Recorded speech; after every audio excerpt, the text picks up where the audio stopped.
Welcome to this afternoon's presentation, Results Measurement in the Virtual World, Past, Present, and Future. If you're following us virtually, this is hashtag VES11D as in David, hashtag VES11D. I'll be monitoring the Twitter feed, so if you have any questions, please post them there. Thank you. Great. Welcome, and thank you for attending. We hope that this will prove to be a very valuable investment of the next 50 minutes. And in order to assure that, I've supplemented what I can share with you with three amazing subject matter experts. How about that for a setup, guys? Wow. Yeah. First is Rob Derby, VP of Marketing with CGS Virtual Events 365.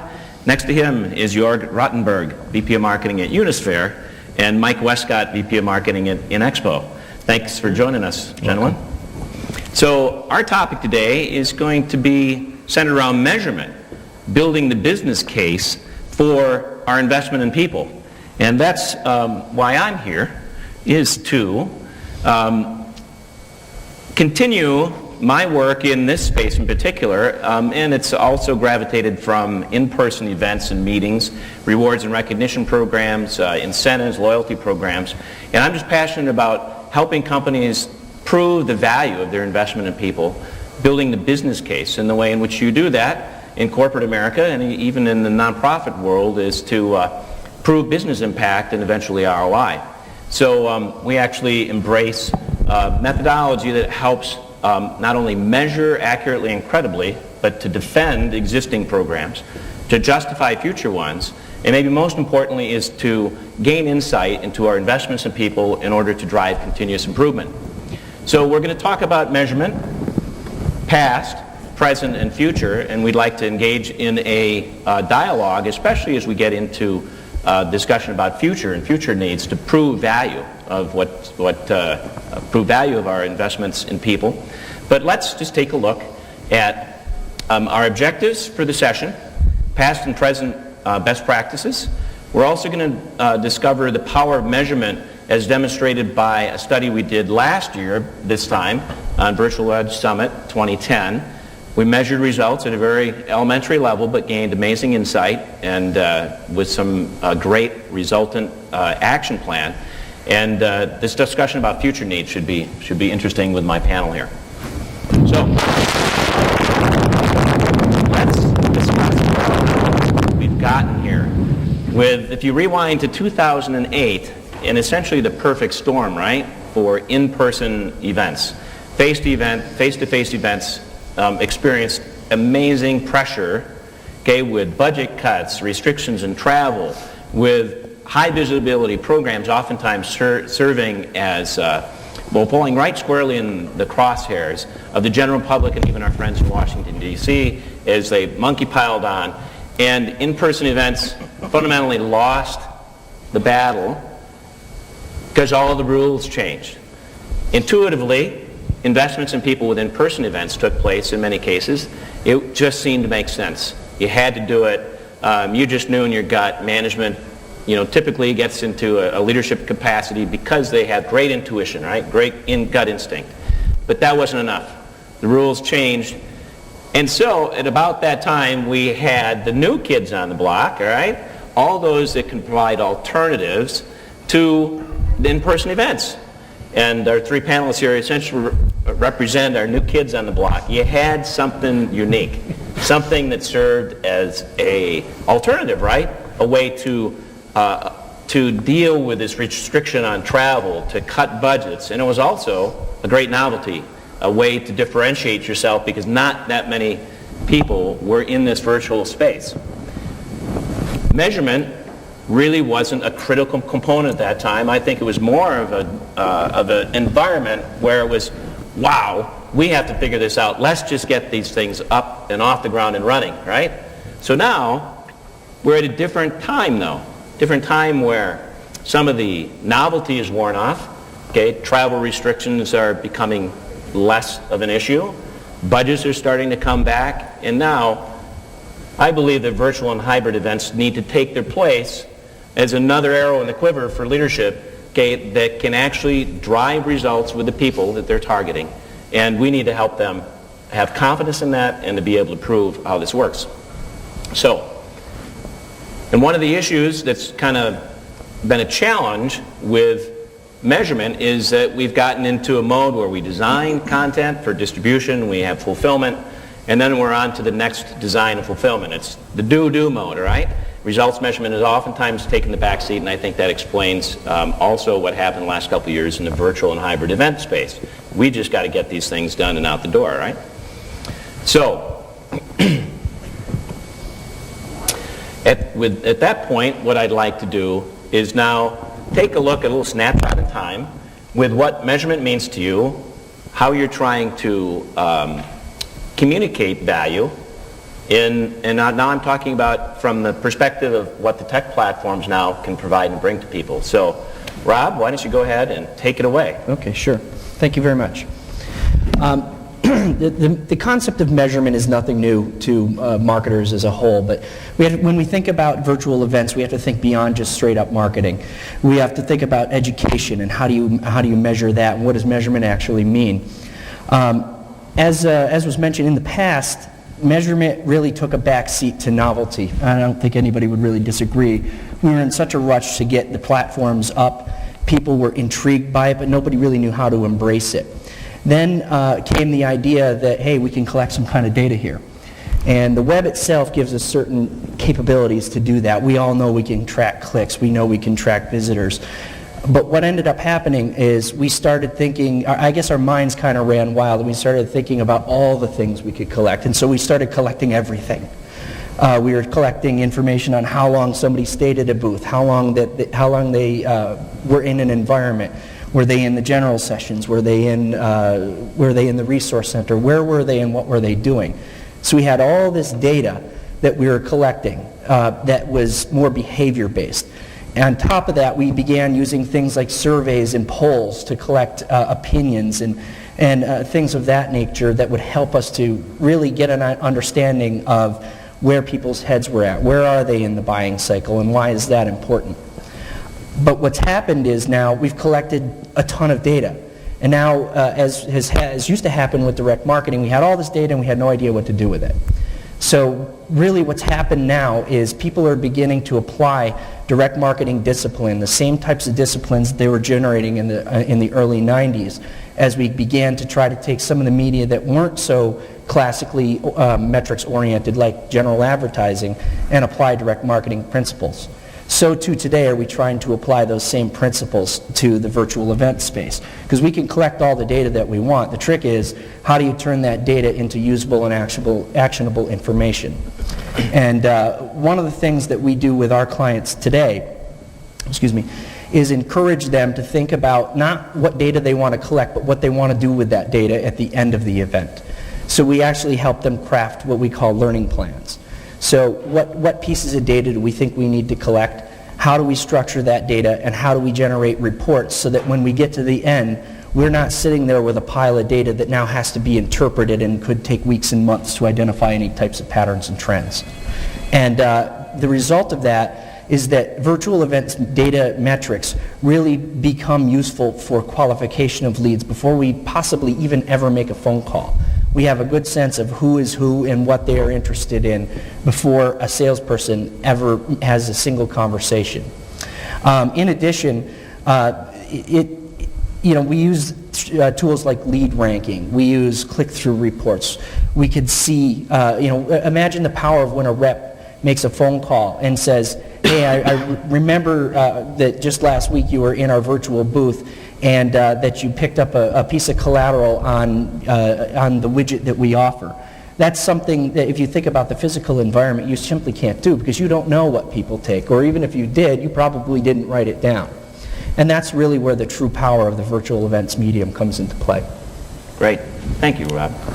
I think this is actually very good. This is fantastic because we have a kind of a different approach to this. I'll give you a little bit of background. Before I started working at Unisphere about a year and a half ago, I was at a then small company called Salesforce.com. We were very focused on metrics. This was kind of what we lived and breathed every day.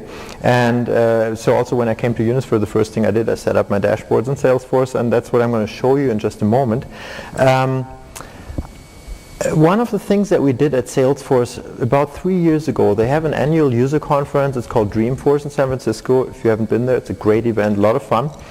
And we tried to measure as much as we could. We measured when people came into the event. We measured what deals were in the process while people were there. So we tried to see the influence that we could have on these deals. So we tried a lot of different ways to do that. And just as you mentioned, Rob, the problem was we didn't really have any information to go on, right? And so at that event, typically we have about 200 user sessions, like here, right? We have all these different sessions, but there are 200 of them, so there's a lot more.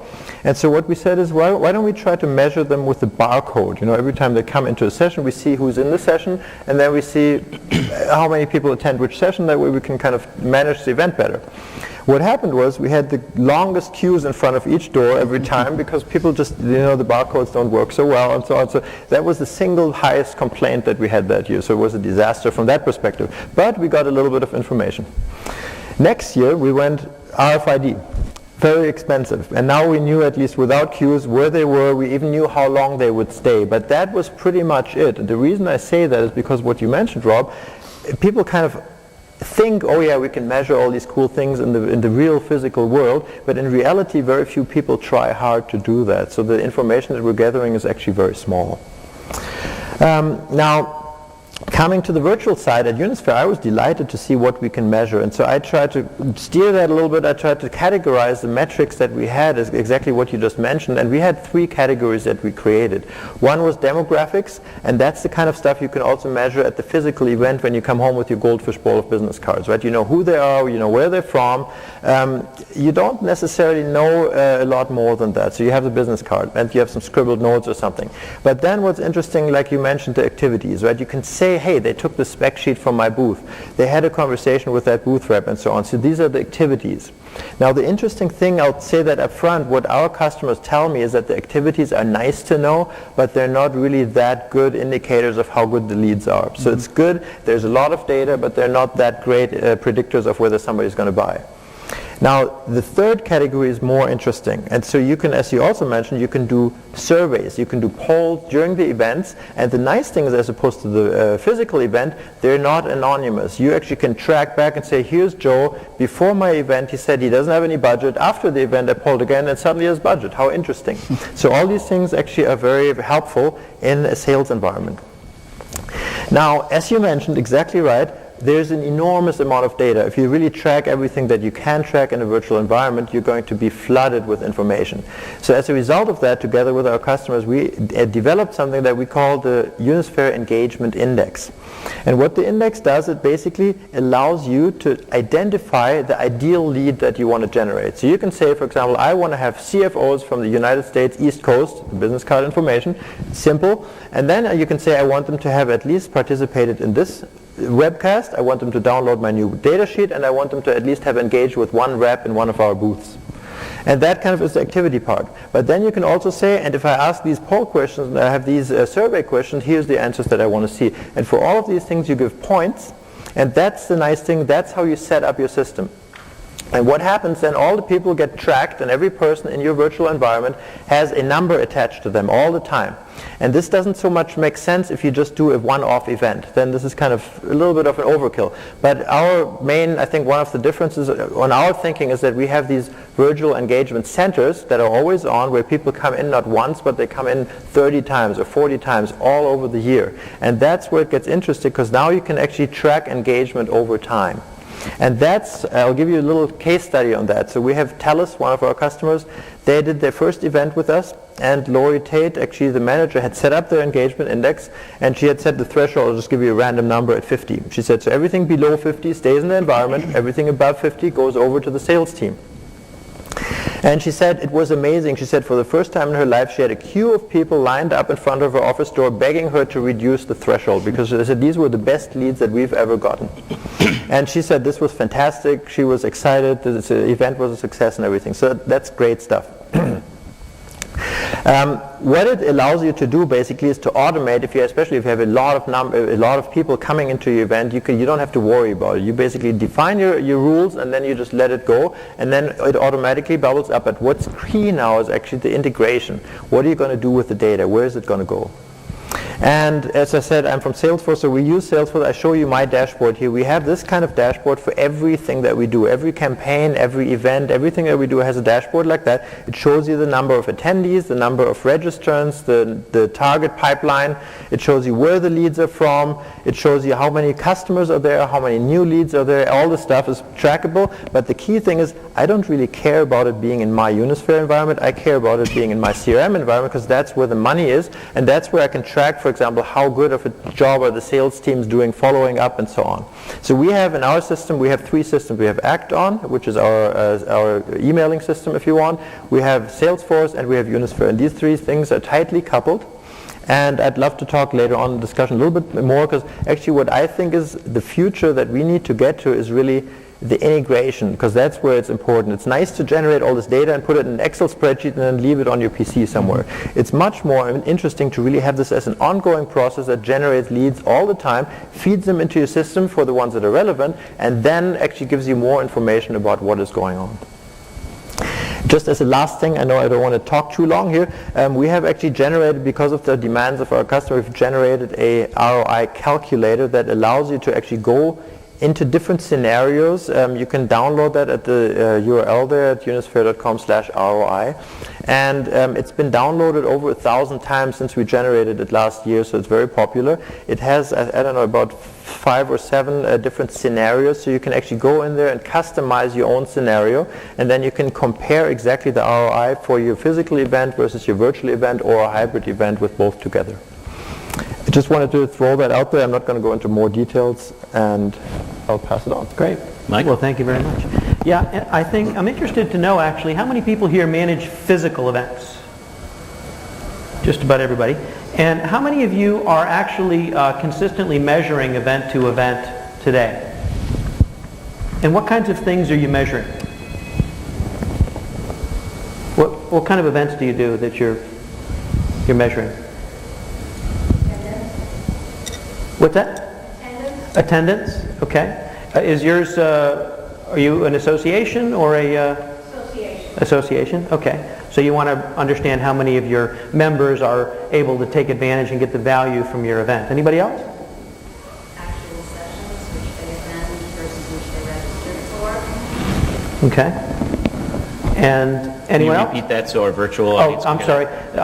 We had one that was measuring attendance to understand the value to members, understand what percentage of your membership is attending, right?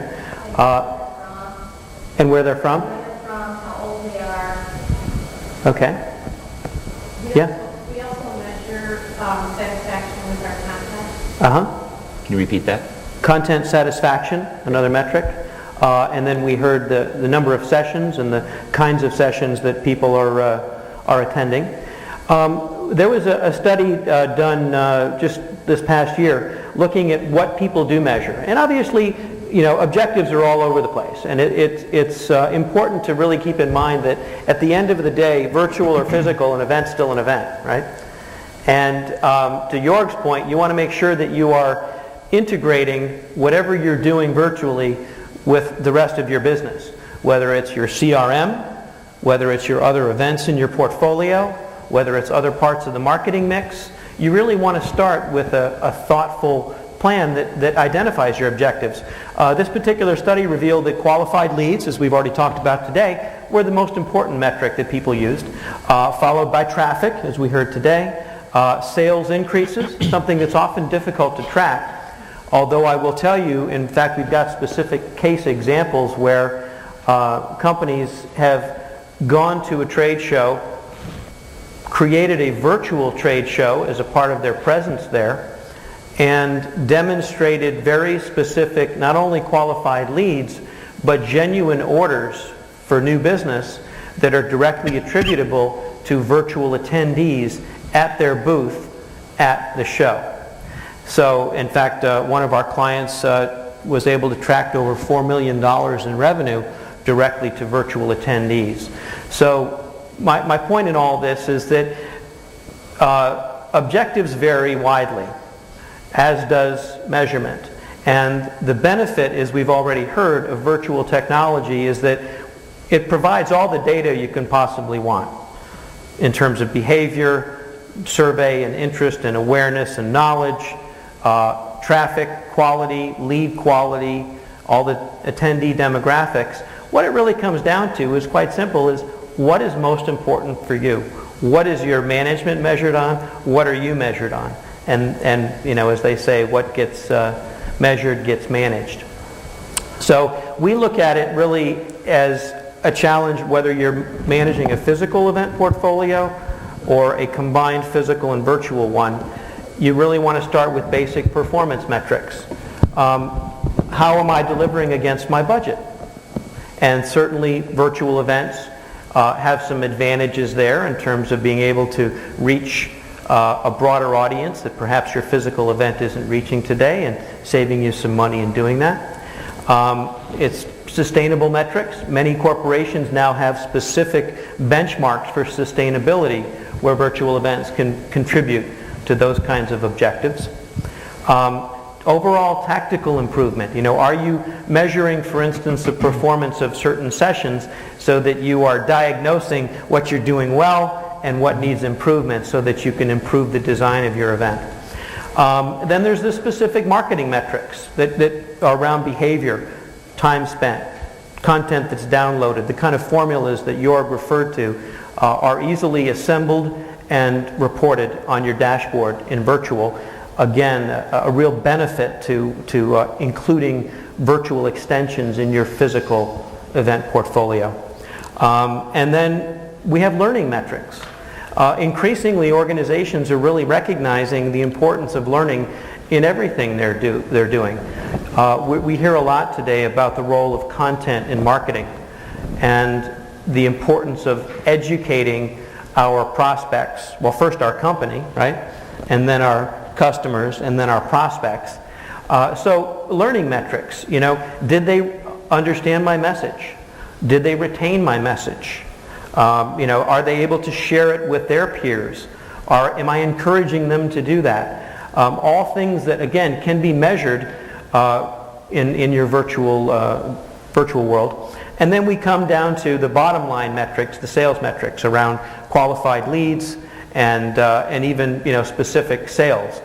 So, you know, again, I just really want to make sure that we're not isolating virtual as a part of the portfolio, because the most important thing for us to do is encourage people to integrate it and not look at it as another silo, another piece to be added on top of the marketing mix and on top of existing events. It really needs to be integrated.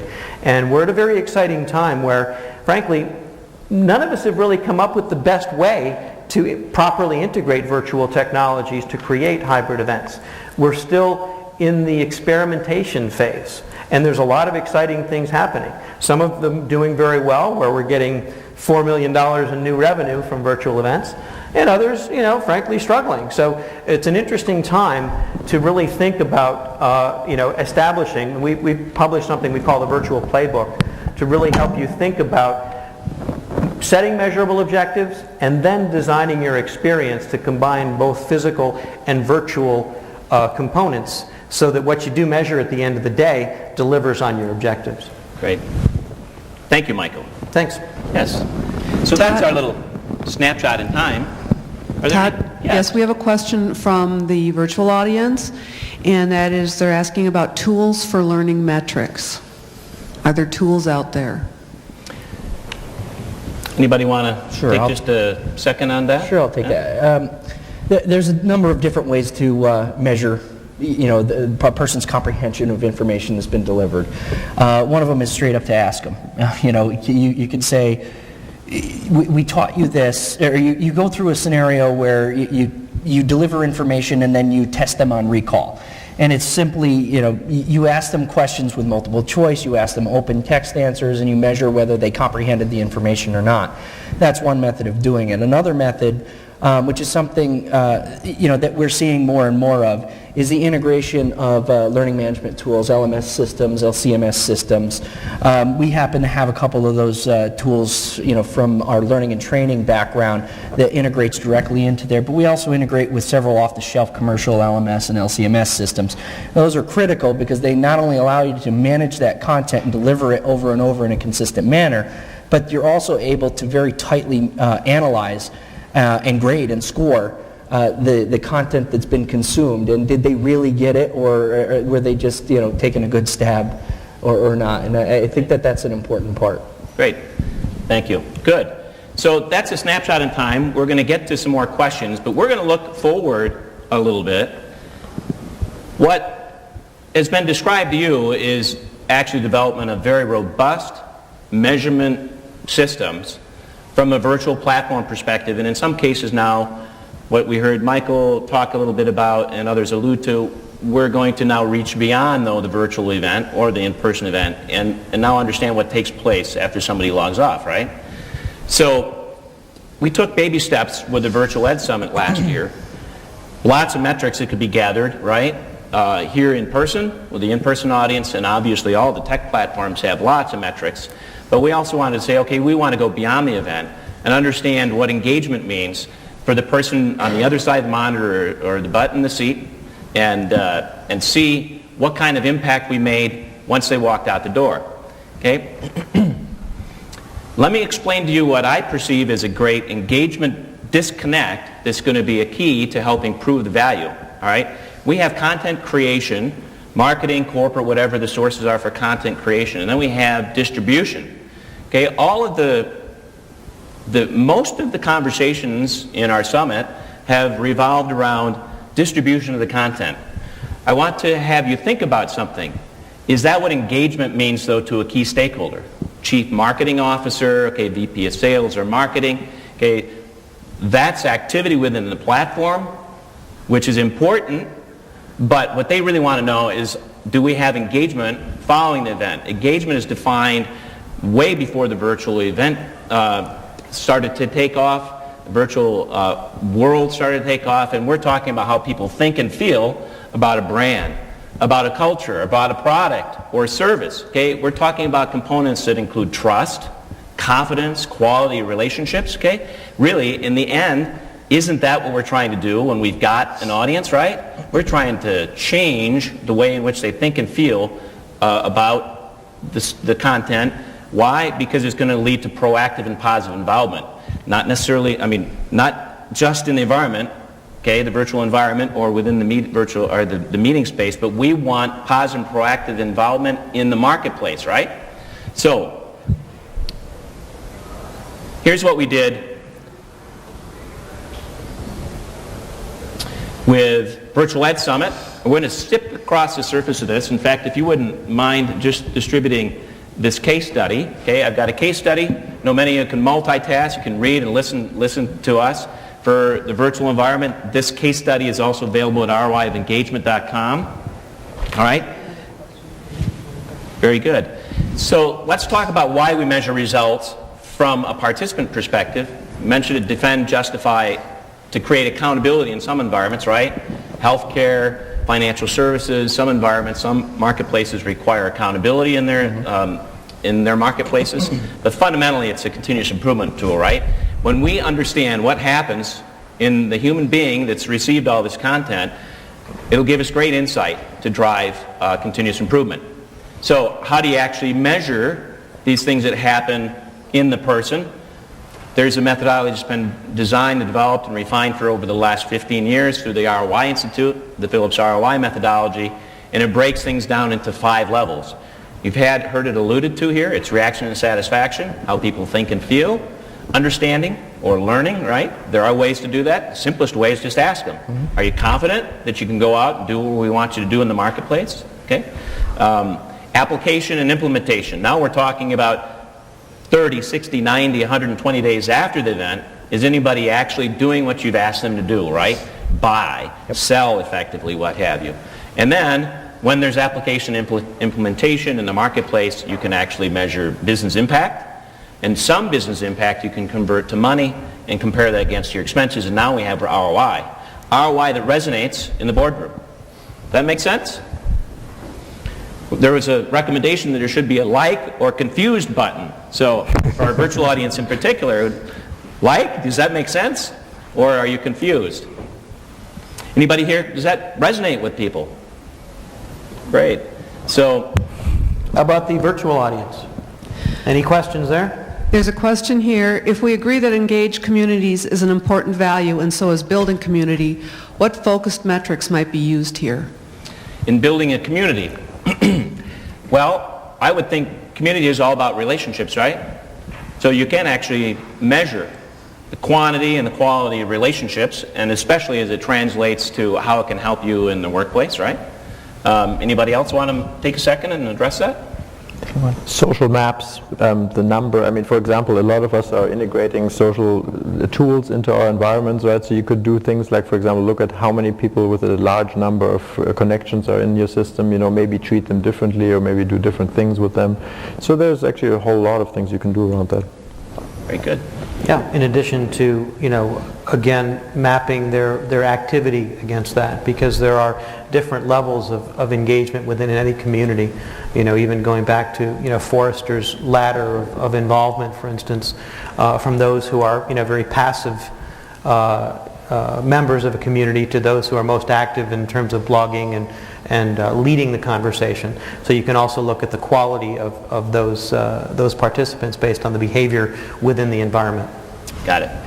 And you know, just one other method that we've used before and have seen a number of our clients use is something called a behavior pathway, where you effectively take your curve and you map out what the anticipated behaviors or profiles of your attendees, your customers, your partners, whatever it is, along that continuum, so that you measure as they move from stage 1 to stage 2. You have very specific metrics around that, and it's different from customer to customer, from application to application. It's very different.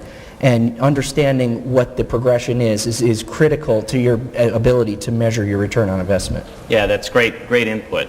So if you really do want to measure results outside of the platform and into the marketplace, right, it takes some thoughtful planning. What really are your objectives? What are the metrics?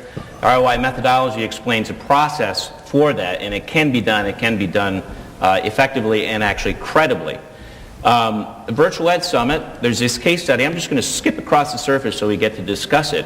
But some interesting findings. Maybe the most important thing was we learned a little bit about how the virtual audience and the in-person audience, how results differed. In some cases, very, very much the same. But I'm going to skip across this because the real horsepower in this is that we got insight that led to action, okay? Action that drove many of the decisions that are actually being implemented here. Actually, the one recommendation is to go to one platform. That was one thing that participants were talking about. Well, interestingly enough, though, we had to understand how to integrate with vendors here that also want to be able to communicate and share their best practices and things. So that was one of the action plan items that didn't get implemented. But co-location with PCMA, more preparation with speakers. You'll see a very, very different format here. Several different kinds of things that were implemented. And so the real horsepower measurement here, when we actually got into the heads and the hearts of the participants, was actionable insight, right? So, before we move into this bored state and boring you with details and slides and things like that, let's open this up to discussion about what does results measurement look like in the future? What are needs of users in particular, okay, in order to prove the value of what it is that you're doing, to defend an existing program or justify a future spend. So I'd like to just open it up for a Q&A, make sure that we field questions from our virtual audience as well, and see if we can formulate some thoughts and ideas about where we should be going. Anybody want to start here? I'm actually curious to go back to a couple of the slides you showed about last year's results, because one of the things that we heard was that there was some concern on the part of the virtual audience that they didn't feel as engaged in the experience as they would like. Yet you mentioned that we had similar metrics around engagement in the research. That seems a bit at odds. Is that... that we use the same metrics, the same engagement metrics for both audiences? Is that what your question is? Well, if you mentioned that the results came back in terms of the satisfaction with content and with the level of engagement that it was comparable between the physical and the virtual attendees, right? Didn't you say that? Some of the metrics were very similar, but, Okay. but we're not talking necessarily about engagement. We asked questions like, how likely are you to recommend virtual solutions in your work environment? Okay? How confident are you that virtual and hybrids can deliver business results? So it wasn't necessarily how was the interaction during the event, okay? Okay. It was afterwards. Is there any real value in what you took away? And we asked, for example, that we asked people to rate whether or not this was a good investment of their time and money. Very similar kind of response rates. Now, interesting, okay, because the virtual audience wasn't feeling like it was quite the the best experience for them, right? But it was we're free. improving that. But it was free, so their level of investment was low. Maybe their expectations weren't as high as those who paid to be here, and so maybe that accounts for the comparable scores. Right, and so from an experiential perspective may be different, but was it a value to them? Okay, when they logged off, did it prove to be a value to them? And the answers were very, very much similar, yeah. What are they saying these days? Any more from the Twitter stream there? I think one of the things to really even take a look at when you compare physical to physical, there's we've seen in events that are physical, I'm not even talking about virtual, a very big gap between those people, and it was a great point I think you brought up. In the same event, people who paid versus those who didn't pay walk away with a very different experience. When you pay, you feel like there's a need for you to gain more from it. And so there's a psychological reason why people really kind of consume more and they retain more. In a physical environment or in a virtual environment, now that's exacerbated. You're not part of the experience. You're not walking the halls. You're not shaking hands or walking up to a person and asking them a question. Oftentimes that happens either through a search where you seek out a particular individual and maybe have a chat with them, or you hit them in a group chat where there's 1,000 other messages coming through. I think one of the critical things that we need to think about in the future here is how do we make the virtual attendees much more a part of the physical event? How do we make them feel like they're there? And that could be anything from graphics to what types of communications methodologies we enable, to simply, if we're having an event in Vegas, maybe the event should look like Vegas. Right.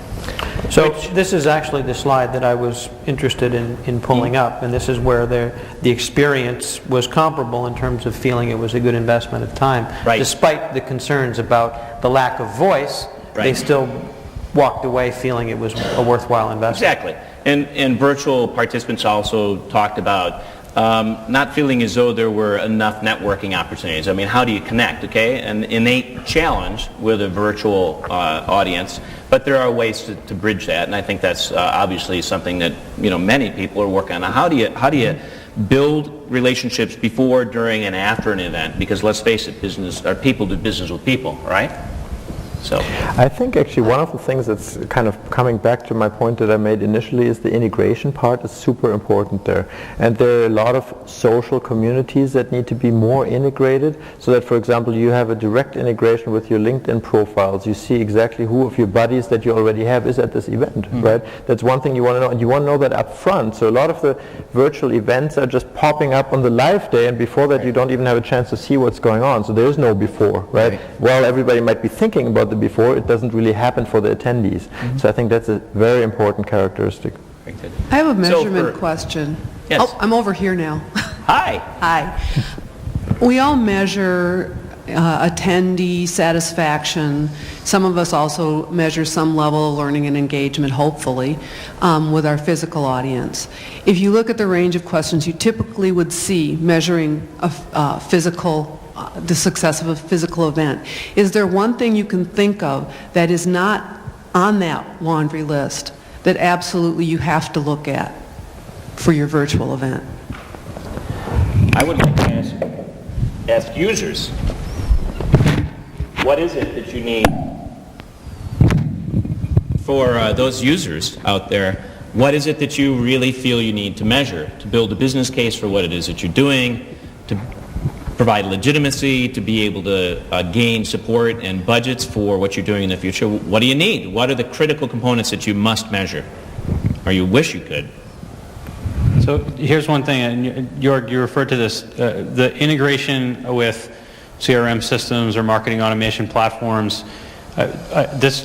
Todd, your comment made me think of this right away, because that is the one thing that's sort of standing in the way of that instant satisfaction.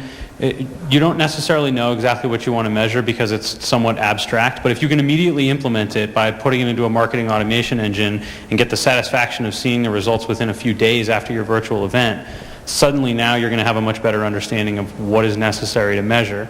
So my question is, how high of a priority is it to implement APIs that are allowing that data to get out, or forming partnerships with existing large CRM or marketing automation engines like Eloqua or Neolane or something like that?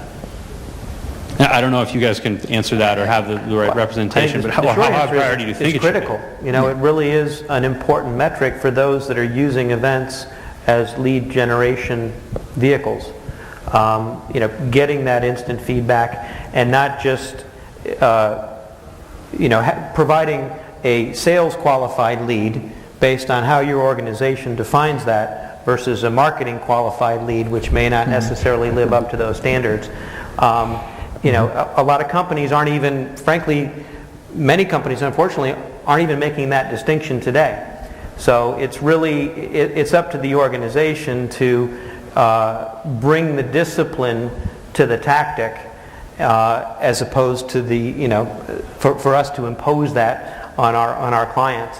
But I think most of us really do provide the APIs that enable that kind of integration to whatever CRM system, in many cases learning management systems, in order to be able to better track that data and feed it into other parts of the organization, so it becomes a more integral part of the overall marketing mix. Is that level of integration, I guess, the kind of long-term, might take a few months and there's a lot of complexity, as opposed to simply having a very quick, sort of authenticate your accounts the way that you would authenticate, to log in with LinkedIn? I mean, not maybe that simplistic. But I mean, I guess that's the thing. I'm wondering, how accessible is that integration to everyone, as opposed to the 5 largest organizations that are using virtual events today? I think it varies depending on the provider. It does. I mean, you've seen kind of how we integrate it into our CRM system, for example. I mean, so this is automatic and it goes in there, and if we wouldn't have that, quite frankly, then I would be in very bad shape. I would feel very uncomfortable if I wouldn't know how well my programs are doing out there. Now, I think one thing that's very important to differentiate, though, is what do you need for whom, right? For me, it's important to know my pipeline. It's important to know my close rate and all this kind of stuff, right? I need to know that. The salesperson doesn't really care about that. The salesperson wants to know all this other good stuff, like I think you mentioned that, Rob, right? They need to know, hey, which data sheet did they download, and are they really interested in my product, right? So that's a very different level, and there I think we still have some work to do, because you can't obviously integrate everything and all the data, because there's a lot of data. Yeah, I think and just going back, I think it's critically important to understand what you want out of your program before you step into it, because there's an opportunity to collect a myriad of data, and half of it, I will guarantee, if you don't plan on what you want to use and what you're going to use it to measure at the end, you will have collected a ton of data that you will never use and that will spoil on you very, very quickly. Yeah, that's great insight. We have another comment from the Twitter feed. Yes. One of our tweets has said, I would like to measure the best day and time, length of presentation, and other format questions.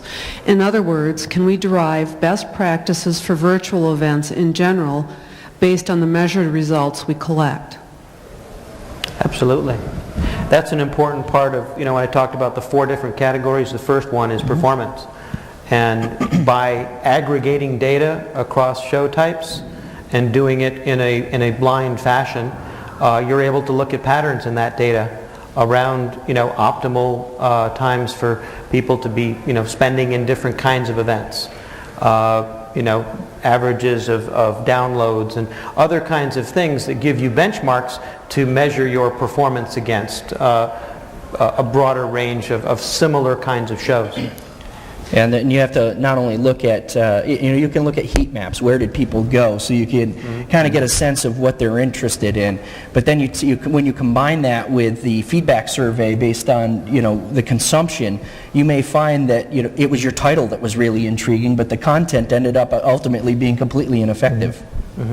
There was another comment on what kind of questions do your measurements intend to answer? How accurate can you be with such subjective questions? Well, you can quantify the qualitative, right?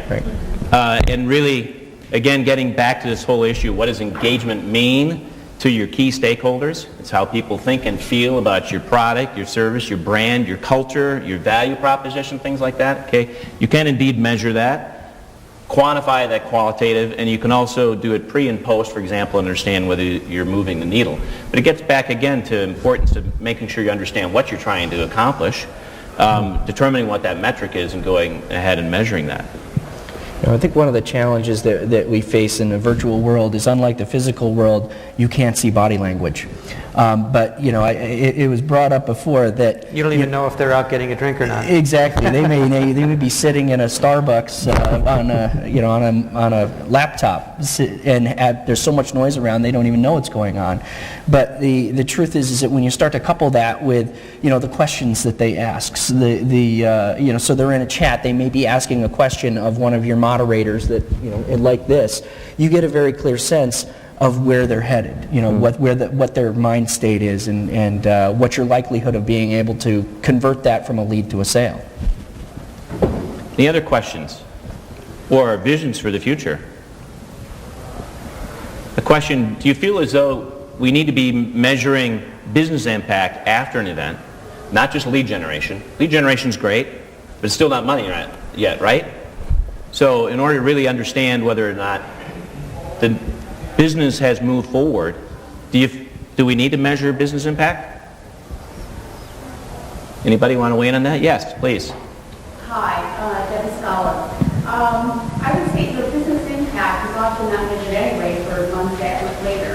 And even in face-to-face meetings, unfortunately, we'll never measure it. So yes, it's a very good goal. I just don't know that it's actually going to occur, because oftentimes the people who are creating the virtual events may not be the meeting sponsor who really is trying to accomplish those goals that you were talking about. So yes, but as with Jack Phillips' 5-step ROI method, that the final step of ROI is often not calculated for sometimes months or even years later. Right. So for our virtual audience, we didn't get the microphone to you right away, but it was, I think in summary, yes, we should be doing that. It's not always practical, and maybe not always of value. Is that kind of a summary of what you shared? Yes? No? Yes.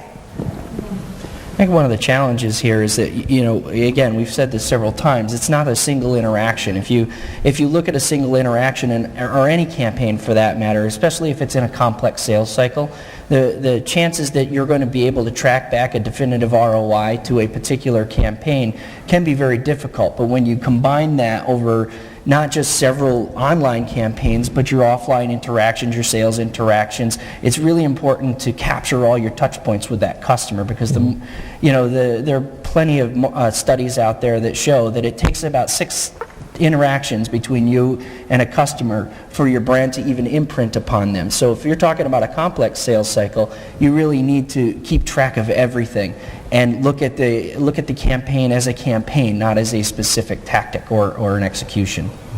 Just to add to that, to make sure that we're on the right track here though, be careful, because that's what the CRM providers are doing. That's nothing, so a lot of the virtual providers, I think, have the tendency to kind of accumulate more and more functionality in their systems. Right. That's not where I want it. I want to have it there where I really measure the stuff, and those are the guys who are actually taking good care of that. I think in a lot of organizations today, generally there isn't so much measurement going on, to be fair. I mean, I've gone through a number of companies in Silicon Valley, and I've seen, some companies do a good job, other companies don't do such a good job with it, but I think it's important that we really kind of keep to what's important. I think what you said earlier, I like that a lot. Maybe what we should do is provide more feedback mechanisms. How can I capture the mood of a person? Come up with inventive ideas, how to actually get them to give us more than just the chat. Right. I think that's what's important, because that's what we can actually effect somehow, right? So any other questions? I guess was there one virtually? No, there isn't, and it's now almost 4:15. I want to thank you all for your presentation, and thank you all for attending. And I would like to conclude by just saying we're actually going to be measuring reaction satisfaction and learning, and then impact on Virtual Ed Summit 30 to 60 days from now. So look forward to that, and your challenge will be, okay, the takeaways from this summit, what am I able to now put into practice in the workplace? That should be provided some interesting insight into not only the impact of the summit, but how do we make it even more effective next year? So stand by for that study, and that'll get published as well. So thanks for attending. Thank you. Thank you very much, panelists. Thank you. Have a great day.